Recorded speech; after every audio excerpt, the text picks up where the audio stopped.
บายดีพ่อแม่พี่น้องตื่นมาตอนเช้ากับบรรยากาศยามสดใสตื่นมาตอนเช้าไทยก็เย็บมาหาโซนพักอันนี้ก็จะแม่นพักที่ไทยหวานมันเป็นพักหอมนะทุกคนหวานแล้วก็พ้นตกแงดเซอนะมันก็เลยตายเบิดยังเลยแบบบางส่วนนะก็หดอังแต่ไทยอยู่อันเชียเลยก็ขุดนานหวานเบพักสีเมื่อวานในวันเบผักคมแล้วก็ผักกาดมื้อนี้ไทยเยอะอันขุดนานเลยก็หวานเบผักสี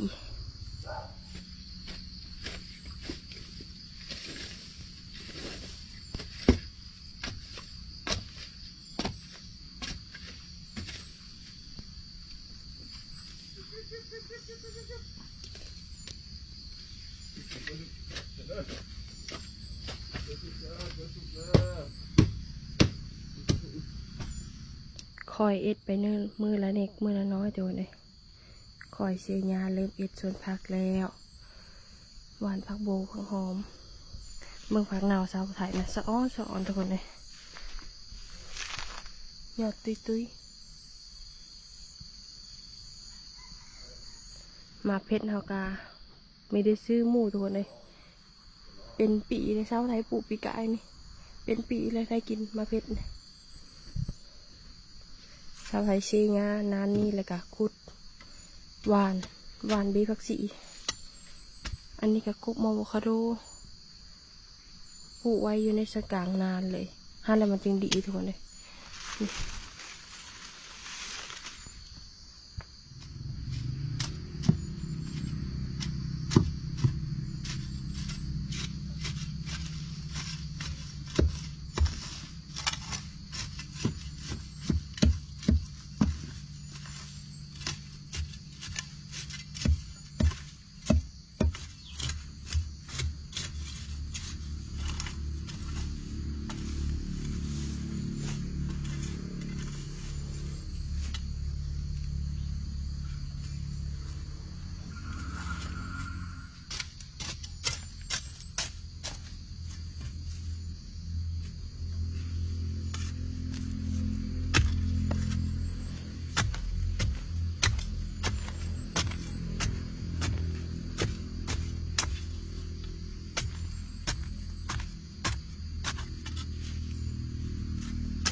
ขุดนานเลยก็หวานผักสีทุกคนเลยเริ่มเป็นที่เป็นทางแล้วนานผักเขาอันนี้กับผักหอมอันนี้กับผักคมอันนี้กับหวานผักกาดเพชรไทยขุดอยู่นี่หวานผักบงถ้าเขาไปซื้อไหนมาก่อนทุกคนไทยยังไม่ได้ซื้อไหนมาให้นะยังนานอยู่พุ่นอีกหวานแบบไทยมักปุมักหวานแบบแนวละน้อยทุกคนตอนนี้ก็ตื่นเช้ามากับ5 SVแบบว่าออกกำลังกายนะออกกำลังกายยามเช้าข้างมาโบบอันนี้กันเล่นเป็นที่เป็นทางแล้วอันนี้ก็ไทยจะก้นอ้อโหฮิงนะก้นไปปลูกส้มน้ำพุ่นเพราะว่าส้มน้ำพุ่นกับโหคิงลายส่วนบางนั้นนะทุกคนแล้วก็เลยเยอะก้นไปปลูกน้ำกันนะตัวนี้ไทยก็จะปลูกพักเซอร์แล้วก็โหคิงก็เอาไปปลูกเบื้องส้มน้ำพุ่นนานแบบว่า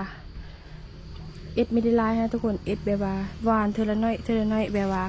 เขาจะกินแบบเพิ่มมันครบนะทุกคนโซนโคเขากินไปเลยก็ออกมาเด็ดเอาสบายเขาไม่ได้ไปซื้อนะตัวเลยที่เขาอันเองได้ปลูกเองได้ไทยกับญี่ปุ่นทุกคนบางว่าเพชรกะสุกงงอยู่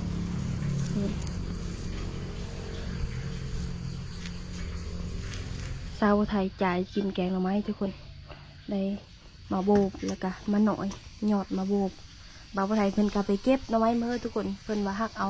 กอหนึ่งได้นี่คือมันนี่เขาจะมากินแกงหน่อไม้กินตอนเช้าทุกคนหน่อไม้นี่เป็นอาหารที่แบบมีเบอร์จากดีก่อนอื่นก็อย่าไปหาอาบน้ำก่อนอาบน้ำแล้วก็มาหาอีกคบอีกกินกันทุกคนค้างหม้อปะไว้ร้านเช้ากะยังไม่ทันได้ไปโรงเรียนทุกคนจะน้อยตอนนี้ก็ประมาณ7 โมงเนาะ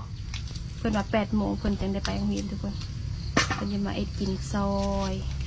ใบหน่อไม้มาแกงหน่อไม้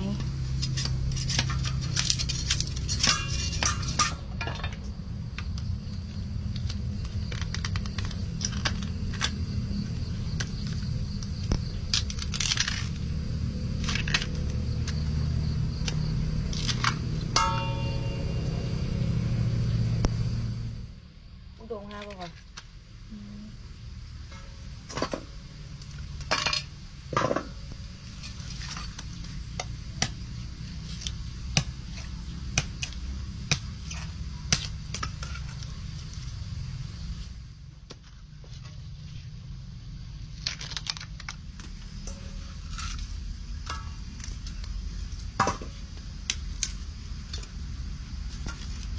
ไม่ได้รีบ เฮ้ย จังหมูเลยเด้อ เป็นมงเท่าหรอเป็นมงเท่าหรอจะบังนู่ไปเท่าหรอ จังหมูยาวเหรอ เป็นมงครึ่งโอ้ยเข้าหมงแหละ แม่ใช่ป่ะ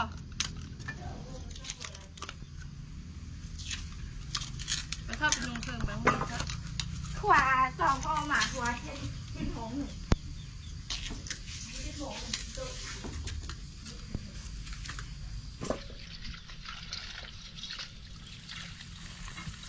เพิ่นเบิ่งหมูจีเบิ่งโมงปิด8 โมงครึ่งเพิ่นเฮาห้องกันนะมา8 โมงปลายเลยเพิ่นยังไปอันนี้ฮะกับ8 โมงเนี่ย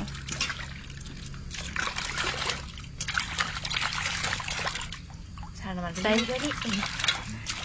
ด้กินตอนเที่ยงเพื่อไรแกงหน่อไม้นี่นะจะไหนกะสวรรค์ไปโรงเรียนเลยแกงหน่อไม้ไม่ทันได้ชุกดอนนี่นะไปโรงเรียนก่อนว่าจะกินแกงหน่อไม้ขี้มือสวรรค์กะ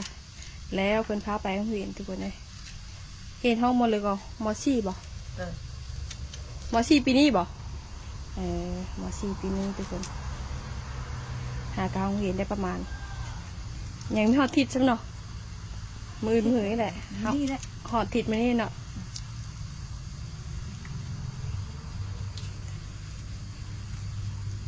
วันเกิดจะครบรอบจักปีก็วัน14ค่ะก็14 ปีด้วยกันเลยไว้กินขี้มือร้านเช้ากะคือสิไม่ได้กินดอกเพราะว่าเพื่อนพาไปโรงเรียนจะได้กับ8 โมงกับไปโรงเรียนแหละ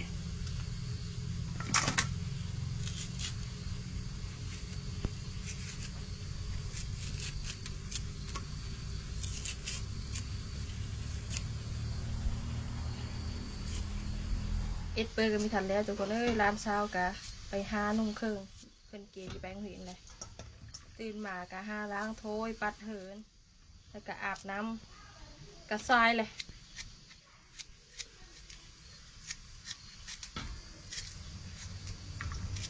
เช้าไทยก็ตื่นมากะเกลือเป็ดเกลือไก่ชนพักแป๊บหนึ่งก็ขึ้นมาซายเลยทุกคนบ่าวผู้ไทยเพิ่นกะไปเวะหลุมมือนี้นะอยู่ในบ้านเขาจะมาบอกว่าไปเป็ดถางนะ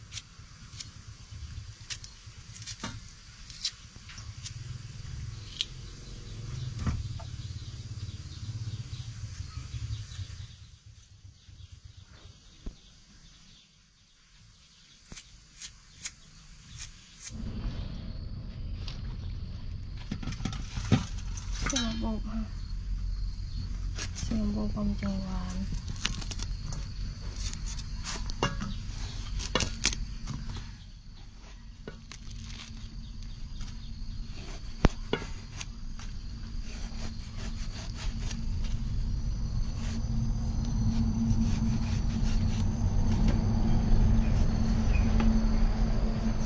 แดดออกแล้ว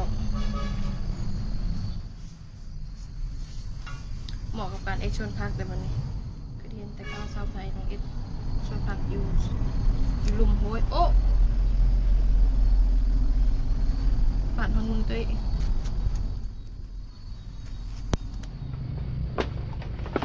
หาเก็บเนา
เมื่อมันเริ่มลามมาแล้วบอกขนาดชูๆมันก็ยังขึ้นได้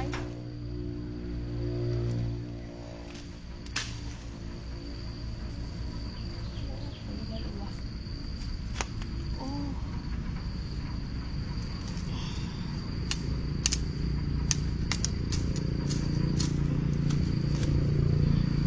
ผ่านนะทุกคนเลยมันขึ้นสู้ค่ะนะครับมันขึ้นสู้แล้วค่ะเราไม่ผ่านเอาเลยแบบว่ามื้อหน้าเลยเขากินหญ้าเวลาที่เขาอย่าเอากินนะ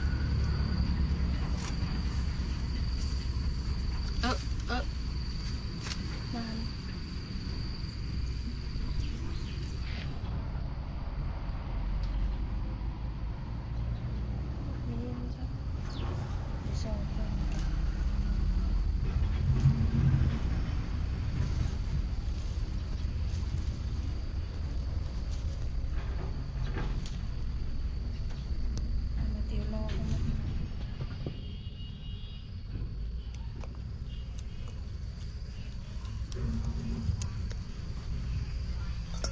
ตามเขาเบื่อเลย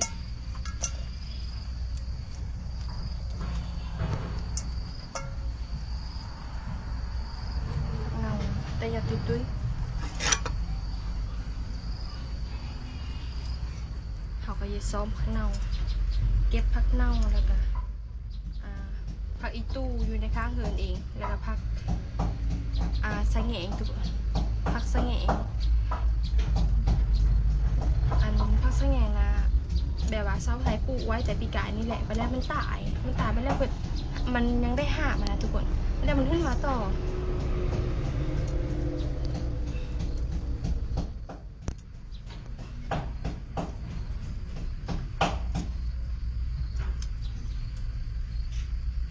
ซ้อมคือแบบได้ตัวอ่อนมานะ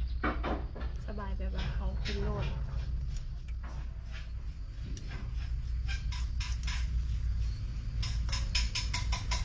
อันนี้เขาก็จะเซอร์ขั้นตอนสุดท้ายไปเลย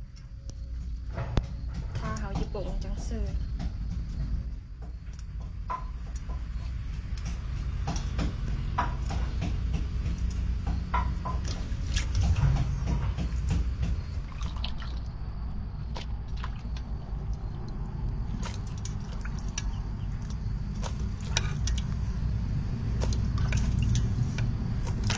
เดี๋ยวรอมีลายเพราะทันเต้าเยอะมันลายจะกลับไปเก็บเอาใหม่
ซีมก่อน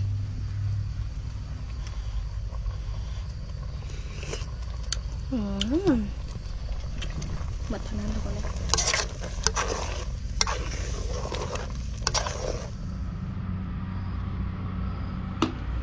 มาเด้อพ่อแม่พี่น้องกินข้าวด้วยกันกินกับข้าวเจ้ามันเลยส่วนร้ายนะคันแกงหน่อไม้นะเศร้าไผ่มักกินกับข้าวเจ้านะ